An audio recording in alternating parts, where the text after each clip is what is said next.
Saint Imo Nerona nagpunta na nga talaga ng Elbap mga tol. Ito na nga ang revelation niya mga tol kung saan makikilala na nga natin ang final villain ng One Piece. At makikita nga natin sa full chapter syempre kung ano ba ang itsura niya mga tol. So One Piece chapter 1179 spoiler at ang title nga nito The Incarnation of Nerona Imo. At nagsimula ang chapter sa mga Gorosei mga tol kung saan talagang pinipigilan nga nilang umalis ng kastilyo si Im-sama. Yun nga matapos magpaalam nito sa nakarang chapter at mukhang gigil nga makaganti kay Luffy at Loki. Sinabi ng mga Gorosei na magpapadala na nga lang daw sila ng Admiral o sila na nga lang daw mismo yung pupunta. At tingin ko nga kahit sino man sa mga Admiral o sa mga Gorosei talagang hindi kaya ang duo ni Luffy at Loki. Kaya talagang useless nga mga tol ang suggestion na yan ng mga Gorosei. Kat naman sa Elbap mga tol kung saan nakita raw ni Gerd ang puso ni Sommers. At ang idea nga ni Zoro wasakin nga raw nila ito. So ano kayang mangyayari kay Sommers mga tol kung wawasakin ni Zoro ng tuluyan ang puso nito? Mamamatay kaya ng tuluyan si Sommers dahil sa base nga sa nakita natin sa nakarang chapter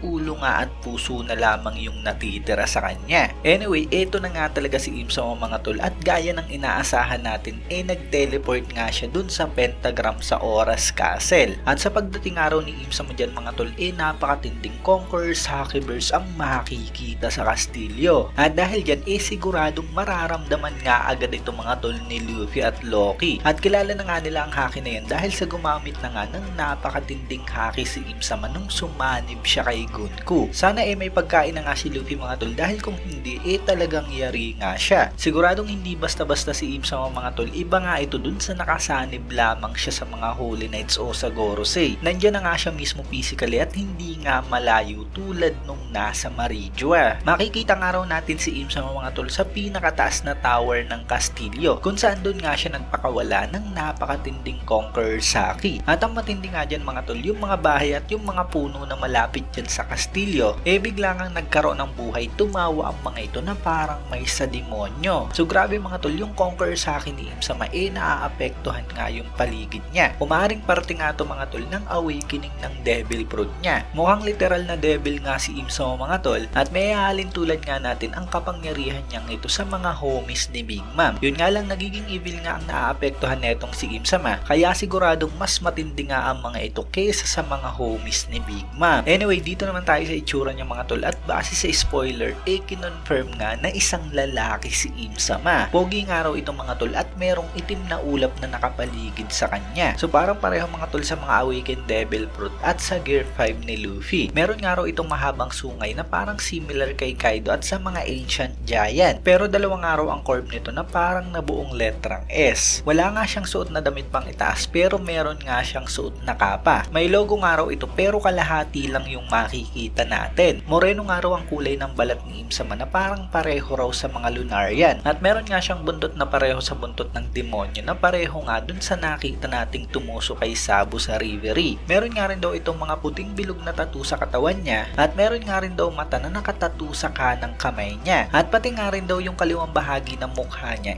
merong tattoo. At yun nga nababalot siya ng itim na ulap na pareho nga sa mga awakened Zoan user. Pero instead nga na parang clouds yung pattern, yung kay Im-sama nga raw merong mata na parang similar nga raw sa Opanim. Ang weapon niya naman mga tol isang sibat na yung magkabilang dulo nga merong black clouds. At ang talim nga raw nito merong sigsag at kurba sa dulo. At makikita nga rin daw natin na parang may lumalabas na dugo sa may kaliwang bahagi ng bibig ni Im-sama. At balang pinapakita ko nga sa inyo mga tol AI photos lamang. At sa full chapter pa nga natin makikita yung tunay na itsura ni Im-sama. At sa introduction box niya nga mga tol nakalagay na isa nga siya sa mga 20 founders ng world government. Ang special na kapangyarihan niya ay Devil Fruit. Siya ang hari ng mundo. Walang iba kundi si Saint Imo Nerona. So ito na nga talaga mga tol ang main villain ng kwento. Walang iba kundi si Im-sama. Siya nga mga tol ang tumalo sa Sun God Mika at sa Nidhogg at pati na nga rin kay Joy Boy sa Void Century. Grabe mga tol sa itsura sa description at sa pinakita nga rito ni Im-sama talagang napakalakas niya nga mga tol. Kailangan talagang makarecover agad-agad ni Luffy dahil tingin ko hindi nga kakayanin ni Loki si Im-sama. Well, nandyan nga rin sila Zoro, Sanji, Jinbei at ang ibang mga Straw Hat pero aminin natin mga tol siguradong sobrang OP at sobrang broken ang kapangyarihan netong si Im-sama. So ayun nga lang spoiler natin para sa chapter 1179. Syempre kung kung nagustuhan nyo nga ang video to, huwag nyo sana kalimutang mag-iwan ng like dahil napakalaking tulong na yan para sa ating channel. At yun, maraming salamat sa inyong panunod at mag-iingat kayo palagi. Bagang!